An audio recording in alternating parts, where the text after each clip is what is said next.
Professor. Have a seat.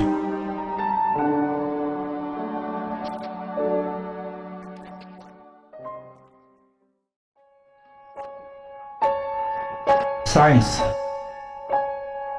Science, science, science. Science requires proof. As this is my first class with you, I'll explain it my way.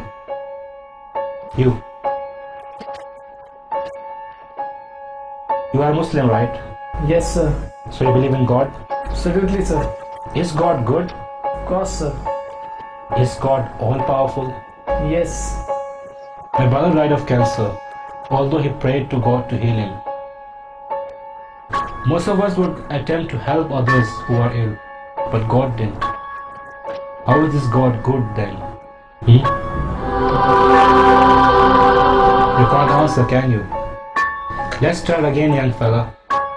Is God good? Yes, sir. Is Satan good? No. Who created Satan? God. That's right. Tell me, son, is there evil in this world? Yes, Professor. Evil is everywhere, isn't it? Yes, sir. And God did make everything, correct? Is there sickness, immorality, hatred, ugliness? All these terrible things exist in this world, don't they? Yes, Professor. So who created them? Science says you have 5 senses you use to identify and observe the world around you. Tell me, son, have you ever seen God? No, Professor. Tell us if you have ever heard your God. No, Professor. Have you ever felt your God, tasted your God, smelt your God? Have you ever had any sensory perception of God for that matter? No, I'm afraid I haven't. Yet you still believe in Him. Yes, Professor. According to empirical, stable, demonstrable protocol, science says your God doesn't exist. What do you say to that, my son? Nothing.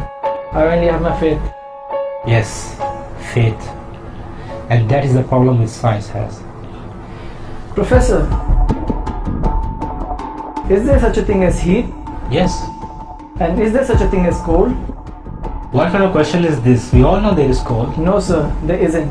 You can have lots of heat, superheat, mega heat, white heat, little heat or no heat, but we don't have anything as cold.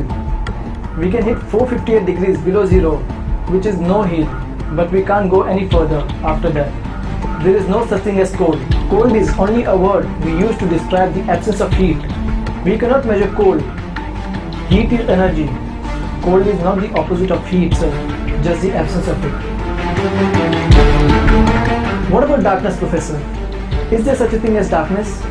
Yes, what's night if there isn't darkness?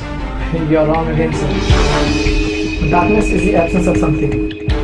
You can have low light, normal light, bright light, flashing light. But if you have no light constantly, you have nothing. And it's called darkness, Professor. In reality, there is no such thing as darkness. If it is, you will be able to make darkness more darker, wouldn't you?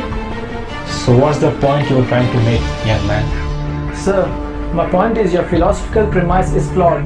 Flawed? Can you explain how? Sir, you are working on the premise of duality.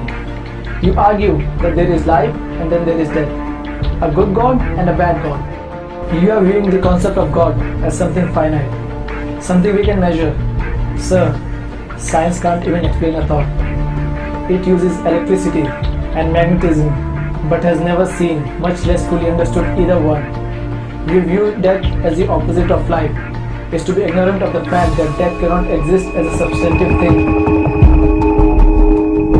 Death is not the opposite of life, just the absence of it. Now tell me, Professor, do you teach your students that they evolved from apes? If you are referring to the natural evolutionary process, yes, of course I do. Have you ever observed evolution with your own eyes, Professor? Since no one has ever observed the process of evolution at work and cannot even prove that this process is an ongoing endeavor, are you not teaching your opinion, sir? Are you not a scientist, but a preacher, Professor?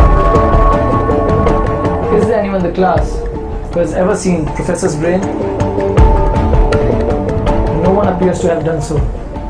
So according to the established rules of empirical, stable, demonstrable protocol, science says that you have no brain, sir.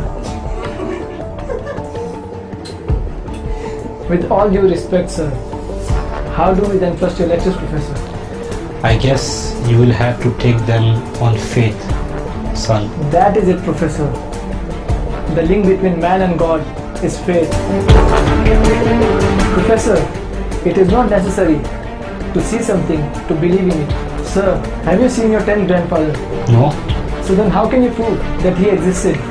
My presence proves existence because I have come from him. Exactly, Professor.